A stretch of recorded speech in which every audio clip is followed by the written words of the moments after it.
الندیم خپرندوی اداره. الحمد لله رب العالمين والصلاة والسلام على رسوله محمد وعلى آله وأصحابه أجمعين. أما بعد، محترمو سفیرانو، د ډیپلوماټیکو ماموریتونو مشرانو، د نړیوالو سازمانونو استازو او درنو ملمنو، السلام علیکم ورحمت الله وبرکاته. د روژې د رحمتونو، برکتونو او فضیلتونو مبارکه میاشت ټولو ته نیکمرغه وي. الله دې ستاسو ټول عبادتونه او خدمتونه قبول کړي. سږ کال روژه داسې مهال مانځو چې زموږ د سیمې په بېلابېلو برخو کې د ناامنیو او نویو کړکېچونو اورونه بل شوي دي. د ایران په اسلامي جمهوریت د امریکا او اسرائیلو بریدونه سیمهییز او نړیوال امنیت او ثبات ته جدي ګواښونه پیش کړي. دغه بریدونه او د سیمې نورو هیوادونو ته لکه سعودي عربستان، قطر دولت، متحده عربي اماراتو، عمان سلطنت، ترکیه جمهوریت، بحرین مملکت او آذربایجان جمهوریت ته د بریدونو غځېدلو موږ په ژوره توګه خواشیني کړي یو. سیمې ته د کړکېچ غځول او پراخول د هیڅ لوري په ګټه نه دي. موږ په واضح ډول د هیوادونو د ملي حاکمیت، ځمکنۍ بشپړتیا او ملي حریم نقص غندو. د افغانستان اسلامي امارت د بهرنیو چارو وزارت هیله لري چې په سملاسي ډول پوځي اقدامات ودرېږي او اختلافات د ډیپلوماسي او مذاکرې له لارې حل کړل شي. درنو حاضرینو، زموږ هیواد او خلک له تېرو شاوخوا 2 اونیو راهیسې د پاکستاني پوځ له ظالمانه او نه توجیه کېدونکو بریدونو سره مخ دي. په داسې حال کې چې د منځګړو په هڅو د اوربند فضا رامنځته شوې وه، له بده مرغه پاکستاني لوري اوربند مات کړ او خپل پوځي بریدونه یې پیل کړل. موږ د روان کال د فروری په 22مه د پاکستاني پوځ لخوا داسې مهال له تجاوز سره مخ شو چې زموږ مرکچي ټیم د سعودي عربستان له منځګړي ټیم سره د دوه اړخیز توافق پر متن په مذاکره بوخت وو. له هغه نه 15 ورځې مخکې د فروری په 18مه زموږ لوري د حسن نیت روژې ته د درناوي او د منځګړو هڅو ته د مثبت ځواب په نیت 3 پاکستاني جنگي اسیران د سعودي عربستان پلاوي ته وسپارل. خو په جواب کې د فروری په 22مه پاکستاني ځواکونو زموږ د هیواد په ختیځو او جنوب ختیځو ولایتونو کې د جیټ او ډرون الوتکو پر مټ بمباري وکړې. په دغو پیښو کې پاکستاني پوځ 2 ملکي هدفونه د یوې مدرسې په ګډون بمبار کړل چې په نتیجه کې 15 تنه د ښځو او ماشومانو په ګډون شهیدان شول. د ملګرو ملتونو مرستندوی دفتر یوه نامه هم په خپلو راپورونو کې یادونه کړې چې د دغو بریدونو قربانیان اکثره عام وګړي دي.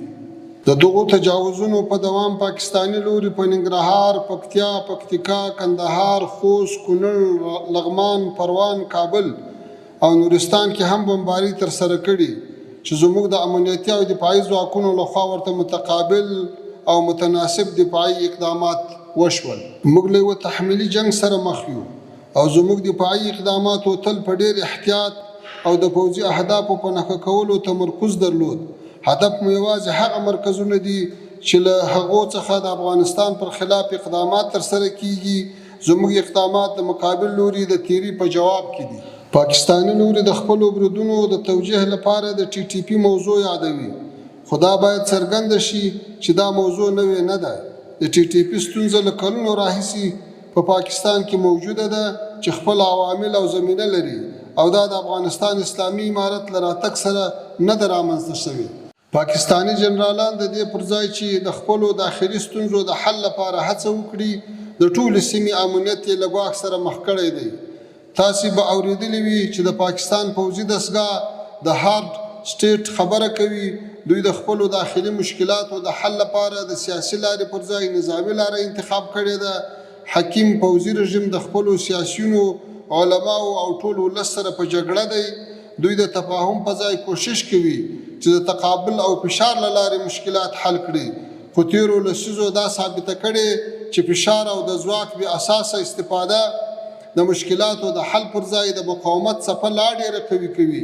پاکستان اوس مهال د همداسې یو مشکل سره مخ دی چې اوس غواړي په غیر منطقي ډول افغانستان هم پکې داخل کړي. د پاکستان پوځي رژیم د افغانستان په اړه هم په دې مغالطه کې قرار لري چې ګویا دوی به د فشار له لارې افغان ولس خپلو غوښتنو ته راښکته کړي. دوی په ډېرې بې رحمۍ سره افغان مهاجرین له پاکستان څخه راویستل، د تجارت او ترانزیت لارې یې بندې کړې. نړیوال سټیج کې د افغان ولس په اړه بې اساسه پروپاګند پیل کړ، ان تر دې چې د افغانستان په ملي حریم یې تیری وکړ. زه غواړم دوی ته یادونه وکړم چې د خپلو محاسبو په اړه بیا غور وکړي. افغان ولس د تاریخ په اوږدو کې د فشار وسایلو ته سر نه دی ښکته کړی او د خپل وطن د ازادۍ لپاره له هیڅ قرباني دریغ نه کوي.